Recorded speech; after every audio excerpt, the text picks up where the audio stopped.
इस खबर के प्रायोजक हैं D real estate, Rupendra associates, Kailash Chand वर्कवाला, CP plus, smile up dental clinic.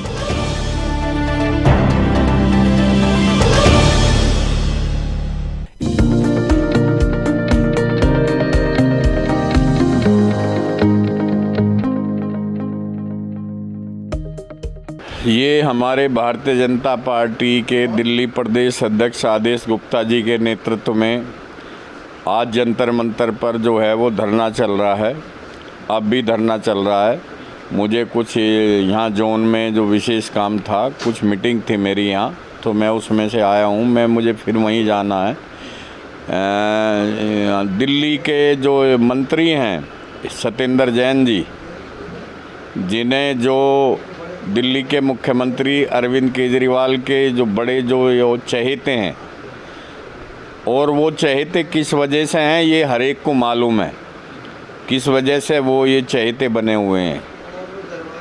क्योंकि आम आदमी पार्टी को पंजाब में भी चुनाव लड़ना है, हिमाचल में भी लड़ना है, गुजरात में भी लड़ना है, और अभी ये जो ये पांचों स्टेट हैं वहाँ भी चुनाव लड़े। तो वो इसीलिए जो चाहते हैं, आप लोग समझ गए होंगे वो किस लिए जो ये चाहते हैं।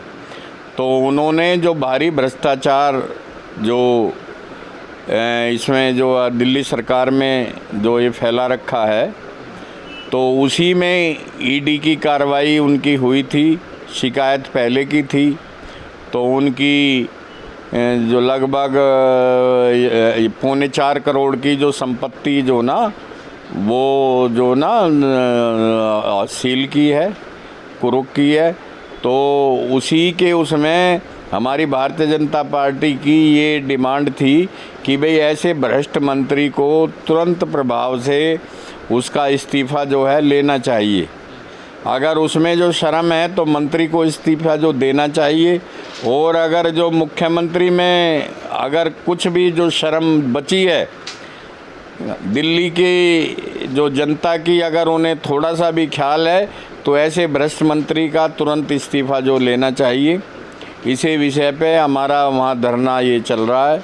दिल्ली सरकार में जो कितना भ्रष्टाचार जो है ये इस सरकार ने जो फैलाया हुआ है, पहले जो काम आसानी से हो जाते हैं उन काम के इतने ये पैसे मांगते हैं। दिल्ली की जो जनता जो त्रस्त है, ऊपर से शराब के ठेके खुलवा दिए हैं इसने रिहायशी इलाकों में, जहां मतलब इतना इस तरह से जो सेल लगा दी है, कहीं 25% जो डिस्काउंट है तो कहीं कुछ है, पहले एक के साथ एक फ्री थी। मतलब इसने दिल्ली को जो शराब की नगरी ये बनाने पे ये तुले हुए हैं। तो इन्हीं सभी इनके जो दिल्ली सरकार के मुख्यमंत्री अरविंद केजरीवाल के, सत्येंद्र जैन के जो इनके इस तरह के भ्रष्टाचार के और उसके मामले हैं, उसी के खिलाफ आज हमारी भारतीय जनता पार्टी जो ये जंतर मंतर पर आदेश गुप्ता जी के जो नेतृत्व में धरना दे रही है। सर, इससे पहले भी इनके ऊपर ईडी ने हो गया, सीबीआई इनके पास जांच करने के लिए पहुंची है, लेकिन इनका ये कहना है कि हमारे पास अगर जांच करने के लिए पहुंचे हैं तो हमारे पास तो कुछ निकला ही नहीं है। ये तो बेवजह आरोप लगा रही है बीजेपी। ये तो वो कह रहे हैं ना कि हमारे पास ये कुछ नहीं जो निकला। चोर कभी कहता है कि मैंने चोरी करी है? चोर कभी आपने कहता सुना है कि हाँ मैंने ये चोरी करी है? वो तो यही कहेगा मैं तो बिल्कुल पाक साफ हूँ, मुझे ये गलत फंसा रहे हैं। तो ये बहुत बड़े चोर हैं, और ये उसी के उसमें ये कितना भी ये कह लें, इन्होंने दिल्ली में भ्रष्टाचार, दिल्ली जल बोर्ड का देख लो आप, कोई सी देख लो, जो राजस्व का मामला, ये रजिस्ट्री हो रही हैं, कितना भ्रष्टाचार उसमें जो उस चीज़ का है। सारे एसडीएम ने, सारे जितने एसडीएम हैं उन्होंने भ्रष्टाचार ये फैला रखा है सारा। ये लोग बाग कोई अपने रहने के लिए मकान बना रहा है, उसे मतलब एसडीएम भी जो नोटिस दे रहे हैं। एसडीएम का ये क्या मतलब, कोई ये रेवेन्यू का झगड़ा हो तो एसडीएम उसके लिए जो है नोटिस जो है ये देता है। जो मकान बेचारा अपना मकान है, रहने के लिए मकान बना रहा है, उसे एसडीएम की तरफ से जो है ये नोटिस जो है ये जा रहे हैं। तो ये सारा मतलब बिल्कुल ये भ्रष्टाचार के दलदल में पूरी दिल्ली सरकार जो है ये डूबी हुई है। इनका काम सिर्फ एडवर्टाइजमेंट करना, काम कुछ नहीं करना और बस अपना जो बखान करना, अपनी कहना, जो दूसरे की जो बिल्कुल नहीं सुनना, ये इनका काम है। सर एनसीडी को लेकर सवाल पूछते हैं। एनसीडी में एकीकरण हो चुका है, क्या वजह रही थी कि अचानक चुनाव पर ही चुनाव की तारीखें ऐलान होना था लेकिन एकीकरण हो चुका है? कुछ एकीकरण का ये बहुत पहले जो ज़रूरत थी इसकी, लेकिन ये कानून की भी कुछ मजबूरी होती हैं, तो सारा ये सब कुछ होके ये हमारी दिल्ली की जनता के लिए, हमारे जो निगम के जो कर्मचारी हैं, सारा स्टाफ है, उसके लिए एक इतना बड़ा ये कदम है जो हमारा निगम का स्टाफ त्राही त्राही जो कर रहा था।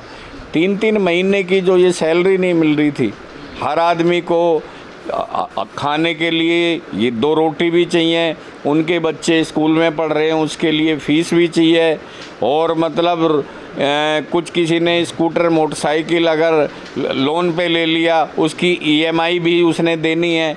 तो अगर 3-3 महीने तक नहीं दोगे तो कैसे ये बच्चों के स्कूल से जो नाम कट गए, EMI में जो लोन जो कैंसिल हो गए, उन पे इतने जो बड़े बड़े जो ना ये पेनल्टी लग गई। तो ये सब दिल्ली के मुख्यमंत्री अरविंद केजरीवाल की हठधर्मी, इसका मतलब था कि किसी तरह से मैं MCD को इसे जो ना फेल करूं, जिससे बीजेपी भी जो है ये बदनाम हो। और ये हमारे गृह मंत्री जी अमित शाह जी ने बहुत बड़ा जो कार्य किया है, हमारा सारा निगम का स्टाफ और दिल्ली की जनता इस कार्य से बहुत खुश है, क्योंकि अब बजट भी सीधा केंद्र से आएगा और कोई भी किसी भी किस्म की कोई भी जो दिक्कत नहीं होगी। सर आखिरी सवाल है कि चुनाव को लेकर अटकलें अभी जारी है, कब तक चुनाव होने की संभावना है? क्योंकि विरोधी पार्टी में आरोप लग रहा है कि जल्दी चुनाव हो लेकिन लेट कर रहा जा रहा चुनाव। उन्हें कुछ दिन में क्या है, देखो चुनाव तो होना ही है, ये तो लोकतांत्रिक प्रक्रिया है, आज हो या 6 महीने बाद हो। तो जब भी तो जो केजरीवाल ने जो है मैदान में उतरना है, तो वो क्यों इस तरह से जो है ये घबरा रहा है, जानबूझ के जो मुद्दा बना रहा है कि एक अच्छे काम के लिए कुछ टाइम लग रहा है, तो उसे तो ये कहना चाहिए था कि अच्छा है भाई, अब बजट जो है सीधा दिल्ली सरकार से ना आके जो केंद्र से बजट आएगा, उसे तो इस कार्य की जो तारीफ़ करनी चाहिए थी, लेकिन उसने तो राजनीति करनी है सिर्फ। तो वो इस कार्य का इसलिए विरोध कर रहा, जितना भी समय जो लगना होगा, तो 5 महीने या 6 महीने या 1 साल जो भी लगेगा वो उस काम में ही लगेगा। उसके बाद सबको है, ये हमारी जो निगम की जो परिषद है वो भी ये मई में जो है 18 में 22 में या जो इस 17 में वो भी जो भंग हो जाएगी, स्पेशल ऑफिसर जो है नियुक्त हो जाएगा। तो सभी को है कि भाई ये जनप्रतिनिधि ये जल्दी आए, हमें भी जल्दी है कि भाई दोबारा चुनाव होंगे, दोबारा भाई चुनाव में ये जाके हम दोबारा जो बनेंगे। तो ये तो उसका सिर्फ जो ना ड्रामा है और कुछ नहीं है। चलिए बहुत धन्यवाद। बहुत बहुत धन्यवाद।